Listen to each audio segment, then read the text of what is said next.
started playing instruments when I was about 8 or 9 years old. I got into it through my dad and my older brothers who were doing music at the time as well. Let me hear ya! So I asked him when I was young, you know, could you teach me how to play, or like, you know, can I hold it and all these different things. And it was difficult for me because like I was like, there's just so many strings, you know, it's hard to comprehend 6 strings, you know, when you're 8 or 9 years old. So I asked my dad, I was like, is there any guitar with fewer strings on it? He goes, oh, well, there's a bass.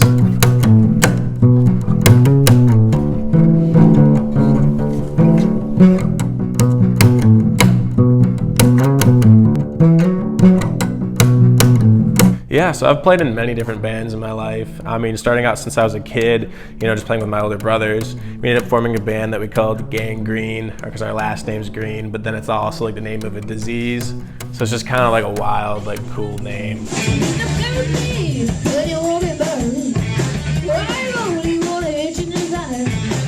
And just last year, I ended up getting in touch with a band called Pretty Jane and the Magazines, which was actually really popular here on MSU campus. And they were really cool guys. They were actually my neighbors. So I heard them jamming upstairs and I was like, gotta go knock. So when I met them, just so happened that they were looking for a bass player because their current guy was about to move. And so, you know, if that's not a sign from the heavens, I don't know what is.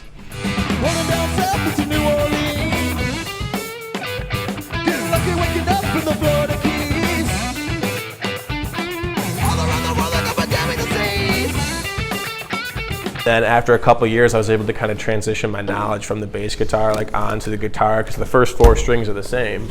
So I started getting into guitar.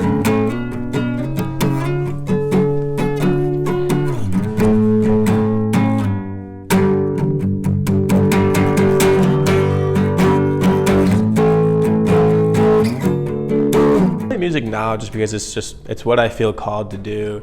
You know, like a lot of people will play like video games or they'll choose to do other things in their free time, and it's like, for me, it's music all the way. It's that dedication. You have to pick up that guitar or that bass, whatever instrument you're playing it is, every day. And you know, you might sit there and you're practicing and you're like, I'm not getting that much better at it. But I've noticed if you sit there and you practice for an hour or 2 hours and then you wait, and the next day you sleep on it, you pick it back up, you'll already notice, hey, I'm getting it down a little bit better. And so it's just holding on to that and just every single day picking it up. And the more dedicated you are to it, the more it will show you your potential.